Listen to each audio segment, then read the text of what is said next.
was an indie game inside a multi-million-dollar project.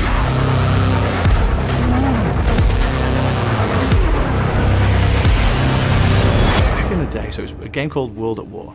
And in World at War, we had a series of designers who found an animation. They found one of these animations which was of soldiers burning, interestingly enough.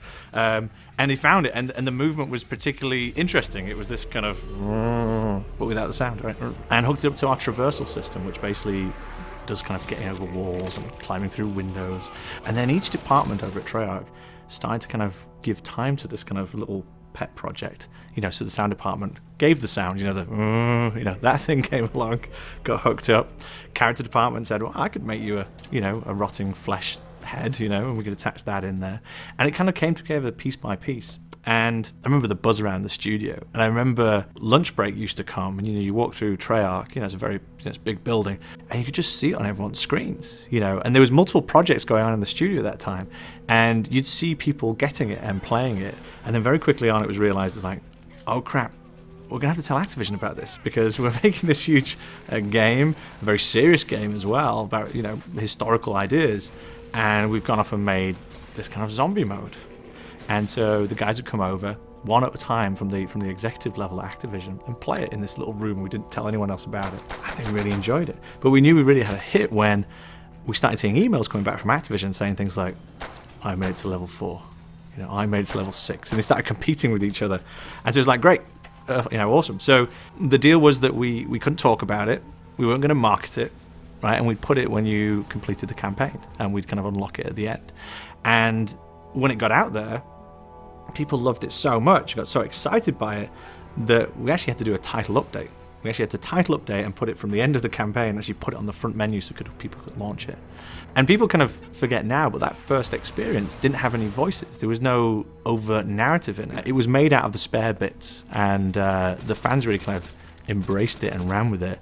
And that's really what's given it its spirit and its vibe. Not only outside in the community, but also inside in the studio. It's very much seen as the game mode for the devs, and it's very much, I think, for the outside world, it's the game mode for the people in lots of ways.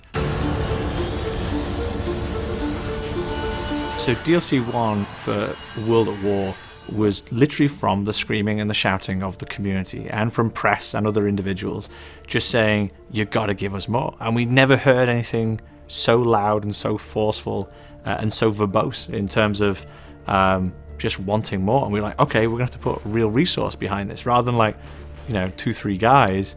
We're gonna put a team behind it. It was really like, okay, what does this look like now, because you're charging someone for it as well. Now it's going to go on a DLC. The other one was a bonus mode at the end of the campaign. This is now part of your DLC offering, which means there's a certain quality and execution standard expected from that. And so I think that's why you saw such a big jump, from what was bedroom development almost to, okay, the machine's going to start getting behind it. There was this feeling, especially in those early days, of, okay, we need to define what this is, but we can go anywhere we want to go. But again, only finite resource. All the stuff in Derice was all, twist on Nazi theory and Nazi conspiracy ideas of the hidden factory that had the bell and the flying machine, and so we just took a lot of that mythos together and started kind of weaving that. And then we started introducing the concept of, okay, well, why are the characters forgetting what they're doing every single time? And the concept of 115 and so forth started to kind of come out, which is like, does it have an effect on the mind? And then these guys had been, the test subjects, and that had already been explored in the earlier DLCs, but I really was like, okay, well, how does that work now in this kind of environment? How's that working with these teleporters? So we really started to explore the narrative further at that point.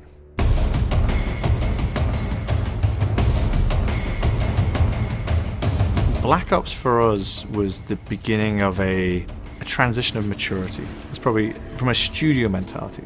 We were really embracing that try anything mentality. The monkeys and the mad scientists, right? It was like, okay, let's try these different things, and that's what has and always hopefully will be the spirit of Zombies, which was to not kind of fear trying something that was different, and sometimes punishing to a player, because it would give us posts to tell us where to go, what to try, what to do. Transit is a very polarizing map. It really tried to experiment with this idea of a vehicle that moved you quite a distance around a map, and then different kind of tones of energy. And no matter what your kind of feelings of whether you like it or don't like it, I think it's essential. I think it's an absolute required part of where we've got to today, because a lot of those aspects were either worked, or when it didn't work as well as we wanted it to, told us the way for how to improve going forwards. The kind of key thing to kind of tuning in a zombie map is for people to blame themselves, not the game. And that's when you can tell that you actually got your zombie map right.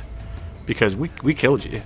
But when you hear the guy go, I made the wrong decision, I went that way, or I picked up that weapon, or, you know, when people start blaming like, oh, it's because the map's like that, or because that bad guy has too much power, that's when the problems are. Zombie map kind of balancing is more about when people blame themselves, then you're in a good place. If you jump into Shadows, I think the first thing you notice that although zombies is the predominant bad guys in the space, this world is more disturbed and broken up than just purely zombies. So there are other things in there. There are flying things, there are big monstrous things. There is a greater selection and possibilities in this map than previous zombies experiences. There's also a progression system in there, which means that the more you play it, you're given more things in terms of weapons and build kits. In other words, you can change the weapons that are actually on the walls. So I think that's one of the big changes. And the other thing I would say, if you're an intermediate guy, if you're interested in the Easter eggs and so forth, this is a map which is going to keep on giving for you. So because of just the sheer amount of time we spent making it, we could really layer in a lot more experiences. Origins is probably the top level in terms of how deep we've gone. There's other ones where we've had deeper Easter eggs, many step Easter eggs, but Origins really got a certain complexity and quality level. Shadows now beats that. So for an intermediate guy, I would say you're going to keep on getting content and reward far further into your playing experience than you previously would have.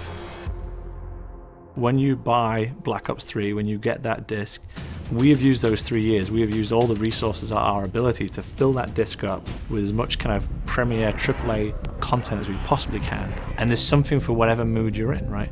Whether you want to be engaged narratively in a kind of campaign experience, whether you want to be engaged in a more kind of that sports type way, which is the kind of multiplayer, or whether you want to kind of jump in and, you know, kill the Walking Dead, right? The zombie kind of hordes.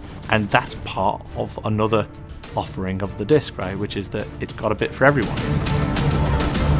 So we're dying to see what people think of Shadows of Evil, and people will be able to get their hands on Black Ops 3 on November 6th, and PlayStation 4 players will be able to get the DLC first.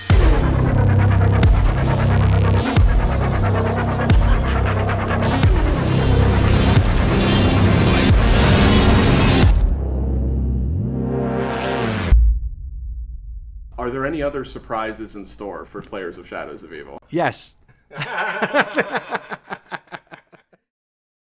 Play map packs 30 days early, only on PlayStation. PlayStation